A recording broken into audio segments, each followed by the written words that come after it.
The moving truck was already parked in front of the Marsh house when I pulled into my father's driveway, and for a second I just sat there with the engine off, staring at it the way you stare at something that shouldn't exist.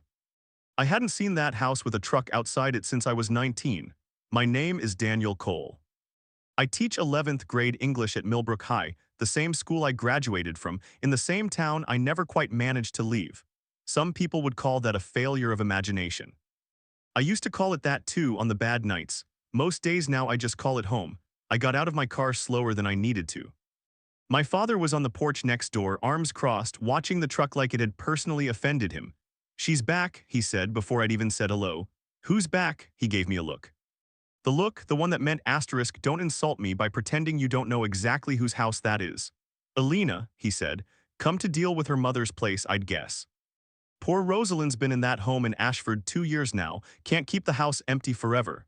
I didn't say anything. I looked at the house of pale blue, same as it had been since 1998, though the paint had gone chalky with age, and something in my chest did a slow, complicated thing that I didn't have a name for yet. 15 years. I hadn't seen Alina Marsh in 15 years, and hadn't heard her voice in almost as long. And the last real memory I had of her was standing on this exact stretch of sidewalk, while she cried in a car her father was already backing out of the driveway. Both of us 17, and neither of us able to say the thing that mattered. "You going to go say hello?" my father asked, "or are you going to stand there like a fence post?" "I have papers to grade." "You always have papers to grade." He wasn't wrong, it was July. School didn't start for another 6 weeks.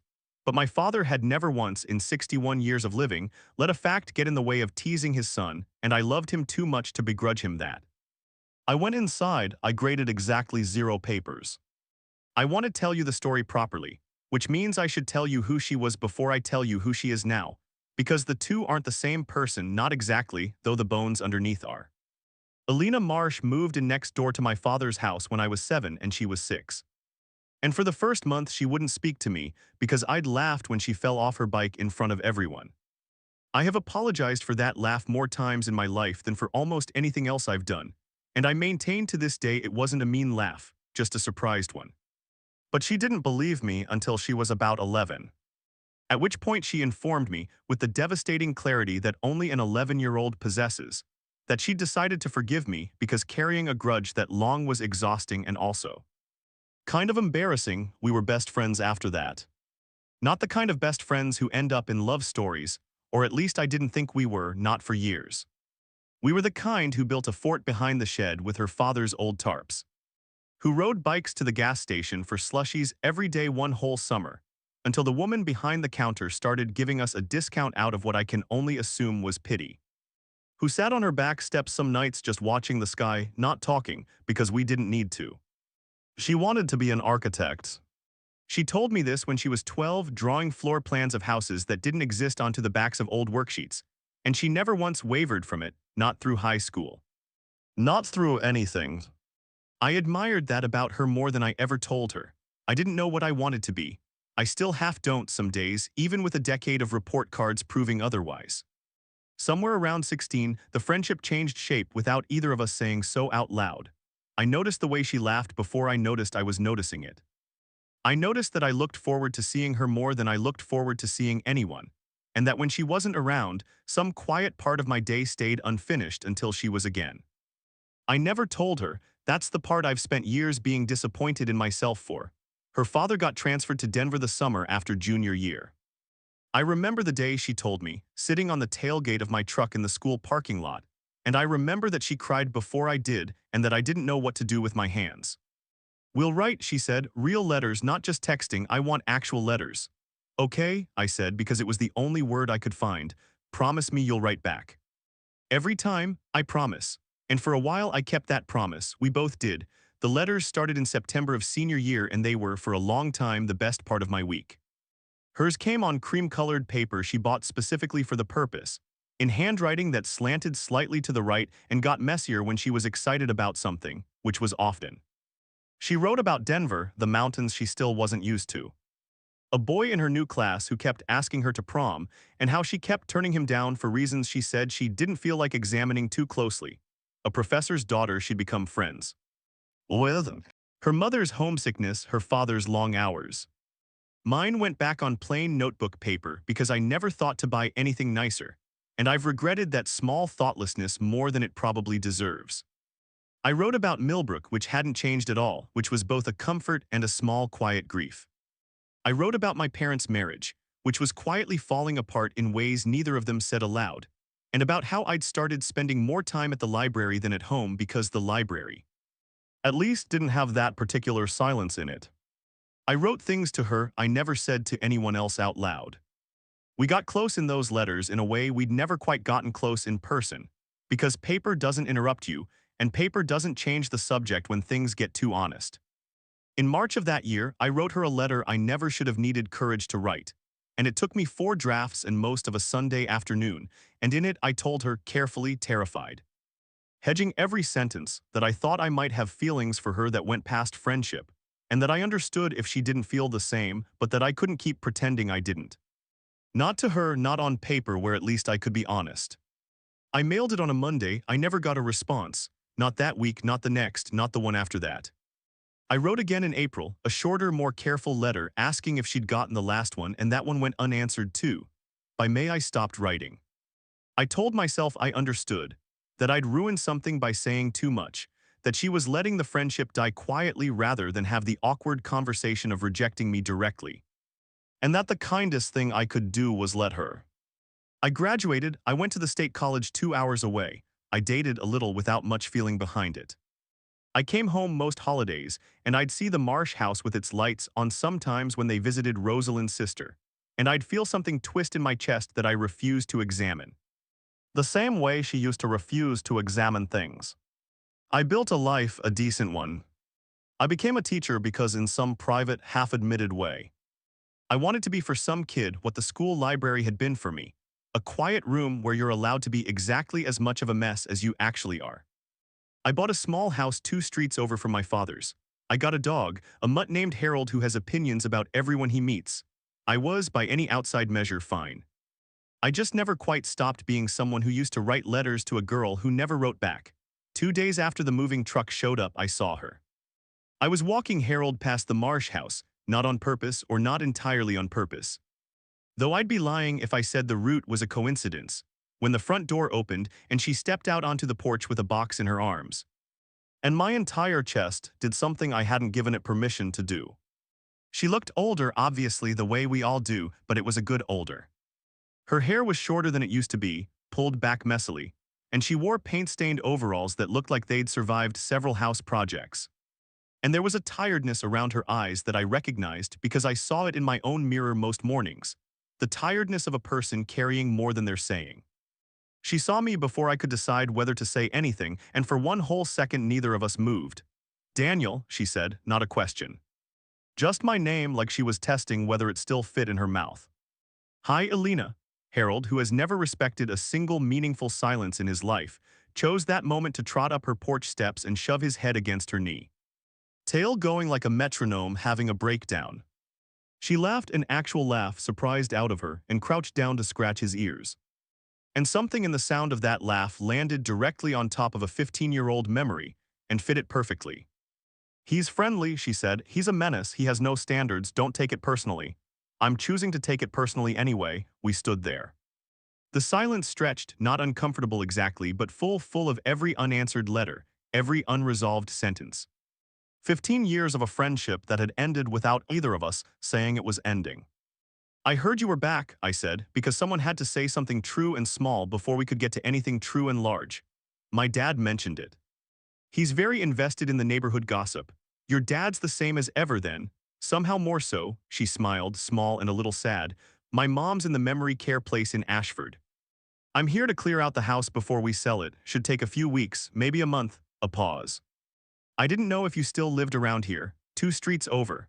"Of course you do," she said it fondly, not mocking, and I let myself hope just slightly that some of the old warmth had survived the years intact. "If you need help with any of it," I said, surprising myself with how fast the words came, "the house, I mean, boxes, whatever. I'm around most of the summer." She looked at me for a second longer than the offer probably required. "I might take you up on that," she said. She did take me up on it 3 days later with a text that just said, "Attic's a nightmare. You free?" I was free. I would have made myself free. The marsh attic was exactly as I remembered it, low-ceilinged, dust thick enough to taste, full of the specific archaeology of a family's life. Christmas decorations, a rocking horse missing an ear. 3 decades of tax documents her father had apparently refused to throw away on principle. We worked mostly in silence at first, the kind of silence that used to come easily to us and now had to be relearned, like a language you used to be fluent in. She'd hand me a box, I'd carry it down. We'd sort things into piles labeled keep, donate, and her word grieve, which turned out to mean things too painful to decide about yet. How's your mom doing? I asked, somewhere in the second hour, because it felt like the kind of question you had to ask eventually and better to ask it than to keep circling it. Alina sat back on her heels, wiping dust off her forehead with the back of her wrist. Some days she knows me, some days she thinks I'm her sister. The doctor says that's normal for what she has. I keep thinking I should be more used to it by now. I don't think that's the kind of thing you get used to. No, she agreed. I don't think it is. She went quiet, turning a small ceramic dish over in her hands, something handmade, a child's careless glazed job. This was mine, third grade. I made it for her for Mother's Day. She set it gently in the keep pile. She used to keep her earrings in it every single day. 15 years this exact dish on her dresser. I didn't say anything. Some things don't need a response, just a witness. What about your parents? She asked after a moment, and there it was, the door to the thing neither of us had mentioned yet, standing open. They split 9 years ago now. Amicably as these things go, my dad's fine. He plays too much golf and complains about it constantly, which I believe is the retired man's version of contentment. And you? I'm fine. She looked at me, really looked. The way she used to when we were 17, and she could tell always when I was saying a smaller truth than the real one. You always say that, she said quietly. I'm fine. You said it in your last letter, actually. Before she stopped, my whole body went still. Before what? I asked carefully, because some part of me already knew we were standing at the edge of the exact conversation I'd spent 15 years avoiding. She looked down at the dish in her hands like it might answer for her. Before you stopped writing, she said. I didn't stop writing, I said. You stopped writing. She looked up at me, and there was something in her face I couldn't read, not quite confusion, not quite hurt, something underneath both. I never stopped, Daniel, you did. I wrote you 3 more letters after the one where you told me how you felt. I never heard back from any of them. I thought, her voice caught. I thought I'd said something wrong. Or that you'd changed your mind. I thought maybe I'd misread the whole friendship and made things unbearably awkward, and you were too kind to just say so. The attic seemed to tilt slightly. I wrote you 2 more letters, I said, slow, like each word had to be checked before it left my mouth. After that one, asking if you'd gotten it, you never answered either of them. I thought I'd ruined it. That you were letting it go quiet instead of rejecting me outright, because that's the kind of thing you do to be kind. We stared at each other across a box of somebody's old Christmas ornaments. 15 years of a silence we'd each blamed entirely on the other person, suddenly collapsing into a single, absurd, devastating possibility. Someone didn't deliver a letter, she said slowly, or several. That doesn't happen, not 4 times, not to both of us. No, she agreed. It doesn't. She sat down hard on an old trunk, staring at nothing. My dad, she said. God, my dad used to bring in the mail every single day before I got home from school. He never liked you exactly, not you specifically, just he had opinions. About long-distance things not working out. About me getting distracted from, I don't know, from being serious about school, about my future. He said it more than once. That I should focus on my applications and not on whatever this was with the boy back home. I felt something cold settle in my stomach. You think he intercepted them? I think, she said, that my father was entirely capable of deciding on my behalf.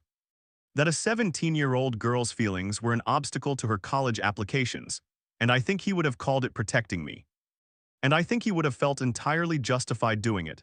Alina, I'm not saying it to make you feel sorry for me, she said quickly, wiping at her eyes with more force than the moment probably needed. I'm saying it because I spent 15 years believing you'd changed your mind about me, and apparently that might not even be true. And I don't know what to do with that information at 33 years old, standing in my mother's attic, surrounded by boxes labeled grieve. I sat down next to her on the trunk. Not too close enough. For what it's worth, I said, I never changed my mind. She turned her head and looked at me, and for one long moment the 15 years folded up small enough to fit in the space between us. That might be the worst timing for a sentence I've ever heard, she said, but she was almost smiling. I've had a lot of practice with bad timing. We didn't solve it that day, not the whole of it, not the part where 15 years had happened to both of us in the meantime. Her marriage that ended 2 years ago in a divorce she mentioned only once, briefly, like touching a bruise to see if it still hurt. It did, a little, but not the way it used to. My own decade of near misses and false starts. The ache of watching friends marry and have children while I kept renewing the lease on a small house built for one person and a dog.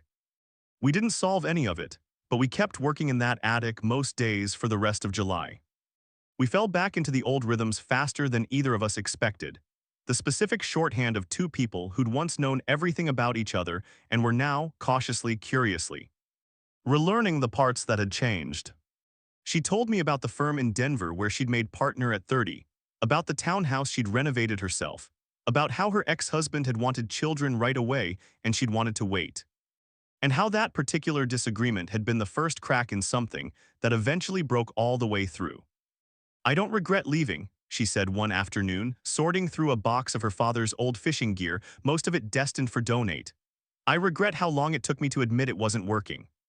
I think I stayed for a year longer than I believed in it because leaving felt like failing, and I've never been good at failing at things." "You were always the most stubborn person I knew," I said. "I mean that as a compliment, mostly. High praise.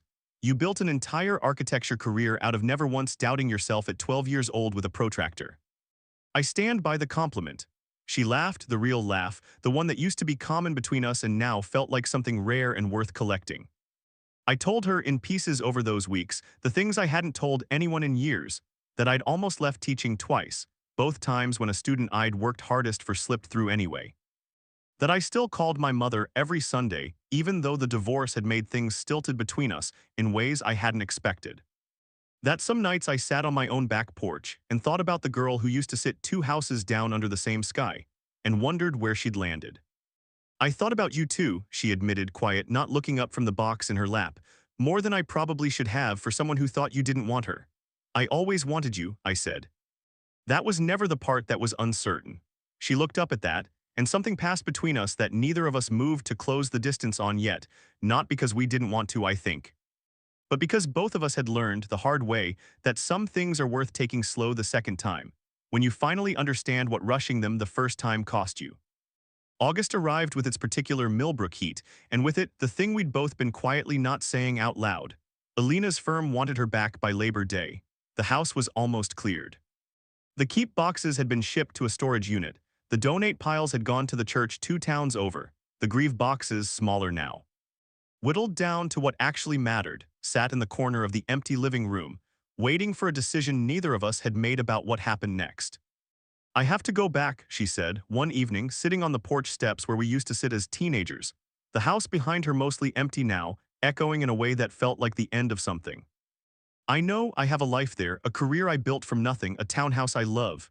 I know that too." She turned to look at me. "Say the thing you're not saying, Daniel." "I'm tired of both of us not saying things. It cost us 15 years last time, so I said it. I don't want you to go without knowing that I still feel exactly the way I felt when I was 17 and too scared to say it out loud in person, and that the 15 years apart didn't erase that.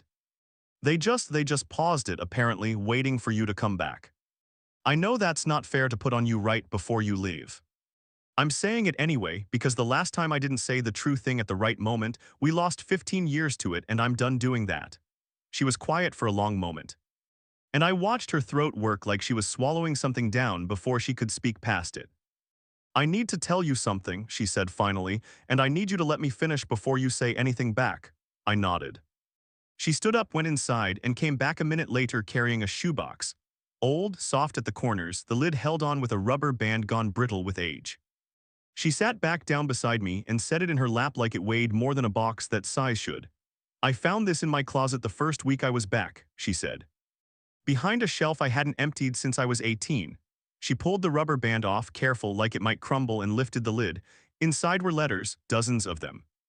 Notebook paper, folded and refolded so many times the creases had gone soft as cloth. My handwriting on every single one, including, near the top, a letter I recognized instantly. The one I'd agonized over for 4 drafts on a Sunday afternoon 15 years ago. "You had them," I said, and my voice didn't sound entirely like my own. "I had all of them," she said. "Every letter you ever wrote me, Daniel, I kept every single one." I never got the last three you say you sent, and you never got the last three I sent. And somewhere in a landfill in Colorado is probably a version of this exact box that my father threw away instead of giving to me, thinking he was protecting my future. She looked down at the box, then back up at me, and her eyes were wet in the porch light.